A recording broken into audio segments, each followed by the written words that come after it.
दोस्तों, अच्युतानंद भविष्य मल्लिका इस वक्त 500 वर्ष पूर्व उड़ीसा में जगन्नाथ के पास जन्मे संत अच्युतानंद महाराज की लिखी पुस्तक भविष्य मल्लिका की भविष्यवाणियां वायरल हो रही हैं।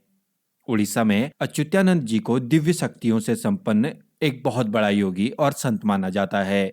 उन्होंने ये भविष्यवाणियां ताड़ के पत्रों पर लिखी थी। वर्तमान में उनकी लिखी भविष्यवाणियां वायरल हो रही हैं। तो आइए जानते हैं कुछ ऐसी खास भविष्यवाणियों के बारे में। नमस्कार दोस्तों, आप देख रहे हैं एक कहानी और मेरा नाम है कमल। तो चलिए शुरू करते हैं।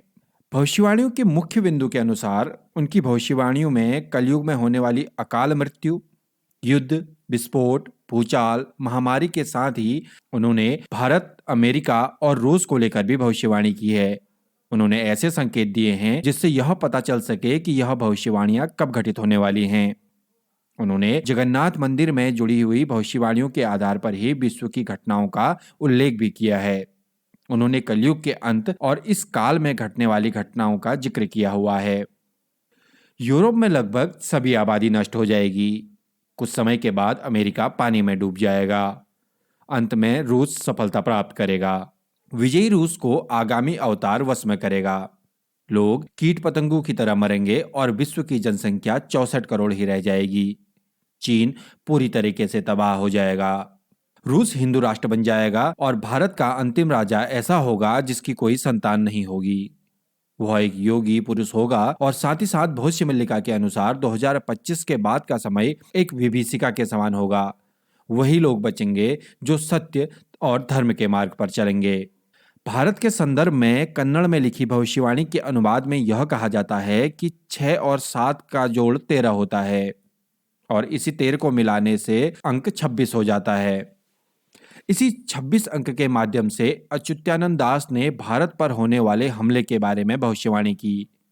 इस्लामिक देश हमला करेंगे और तबाही होगी। शनि जब मीन राशि में प्रवेश करेंगे तब भारत पर संकट के बादल छाएंगे।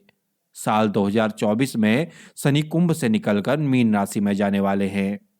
शनि के मीन में जाने से वहां 2.5 वर्ष तक वह रहेंगे। भविष्यवाणी के अनुसार एक संत के हाथों में इस देश की बागडोर होगी जो अविवाहित होगा। भारत पर चीन और मुसलमान मिलकर आक्रमण करेंगे। इसी भविष्यवाणी के संदर्भ में कहा जाता है कि यदि कोई भारत पर हमला होता है तो उस समय देश की बागडोर नरेंद्र मोदी या फिर योगी आदित्यनाथ के हाथों में होगी। जगन्नाथपुरी को जोड़ने वाले एक राष्ट्रीय मार्ग का निर्माण होगा। उड़ीसा का अंतिम राजा एक बालक वृद्ध होगा, यानी कि बाल बुद्धि होगा। पुरी के अंतिम राजा गजपति महाराज होगा और वर्तमान में यही है। भगवान जगन्नाथ के धाम पुरी मंदिर के ऊपर से पत्थर नीचे गिरने लगेंगे और मंदिर की ध्वज कई बार गिरेगी। वर्तमान में ध्वज जलने और गिरने की घटना हुई भी है। समुद्र का स्तर इतना बढ़ जाएगा कि अंत में भगवान जगन्नाथ के विग्रह को दूसरे स्थान पर ले जाया जाएगा। इस दौरान प्राकृतिक आपदा के चलते भारतवर्ष में नीलमचल जगन्नाथपुरी समुद्र के गर्भ में विलीन हो जाएंगे। बुजुर्गों और शिक्षकों का निरादर होगा। वहीं पाखंडी लोग धर्मगुरु बनकर लोगों को छलेंगे। भविष्य में लोगों के मन में धर्म, संवेदनशीलता, प्रेम और संस्कार खत्म हो जाएंगे। नेक और धार्मिक भक्तों का मजाक उड़ाया जाएगा। धीरे धीरे आस्तिकों की संख्या घटने लगेगी और वह दुनिया नास्तिकों और आस्तिकों के बीच विभाजित हो जाएगी। इंसान व्यभिचारी हो जाएंगे। पुरुष का पुरुष से और महिला का महिला से अप्राकृतिक संबंध होगा। इंसान के घर पर जानवरों का हमला होगा। आए दिन इंसान और जानवरों के बीच भिड़ंत होते हुए देखेंगे। इसके अलावा उन्होंने कहा कि प्राकृतिक आपदाएं तबाही मचाएंगी। विचित्र महामारी और बीमारियों से जनता त्रस्त रहेंगी। हवाएं लोगों को बहुत परेशान करेंगी। महंगाई इतनी बढ़ जाएगी कि जनता सड़क पर आंदोलन करने के लिए उतर जाएगी और वर्तमान में ऐसा ही कुछ हो भी रहा है। कलयुग के अंत के समय में जीवन देने वाला सूर्य जीवन लेने वाला बन जाएगा। महागुप्त पद्मकल्प के अनुसार भगवान जगन्नाथ अपने हाथ में 12 हाथ की खड़ग लेकर पूरी धरती का भ्रमण करके समस्त मलेच्छ लोगों का संहार करेंगे। जब सभी संहार हो जाएगा तभी कलयुग का अंत भी हो जाएगा और भगवान कल्कि का जन्म संभल ग्राम में होगा। संभल ग्राम उत्तर प्रदेश में भी है और उड़ीसा में भी। कल्कि भगवान का नाम चक्रमणि या चक्रधर होगा और उनके पिता का नाम होगा विष्णु शर्मा। यह सब भविष्यवाणी करने वाले अच्युतानंद आखिर हैं कौन? कहा जाता है कि संत अच्युतानंद चैतन्य महाप्रभु के मित्र थे। वह आध्यात्मिकता और साहित्य पंचसखा यानी कि अच्युतानंद दास, अनंत दास, जसवंत दास, जगन्नाथ दास और बलराम दास के प्रसिद्ध पांचों मित्रों में से एक थे, जिन्होंने उड़ीसा के लोगों के लिए प्राचीन हिंदू संस्कृत ग्रंथों को उड़िया भाषा में ट्रांसलेट किया था। उन्होंने कई विषयों पर किताबें लिखी थी।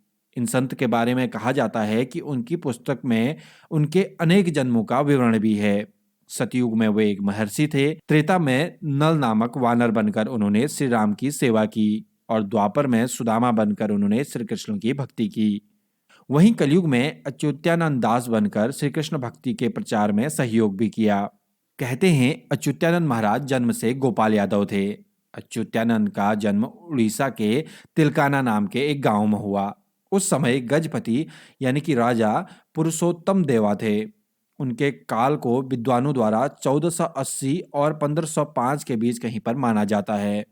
उनकी माता का नाम पद्मावती और पिता का नाम दीनबंधु खुंटिया था। उनके दादा गोपीनाथ मोहिंती जगन्नाथ मंदिर में एक मुंशी थे। भविष्य मल्लिका के बारे में लोगों का मानना है कि उन्होंने अपनी सभी पुस्तकें अपनी योग शक्ति से लिखी हैं।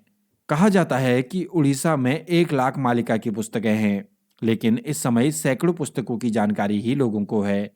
हालांकि यह सभी पुस्तकें जगन्नाथपुरी के महंतों के अधिकार में हैं और कहा जाता है कि वे इन पुस्तकों को हर किसी को नहीं दिखा सकते। दोस्तों, अगर आप भविष्य मल्लिका के बारे में और भी विस्तार में जानना चाहते हैं तो आप हमें कमेंट बॉक्स में जरूर लिखें।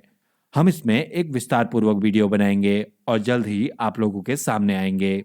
तब तक के लिए नमस्कार।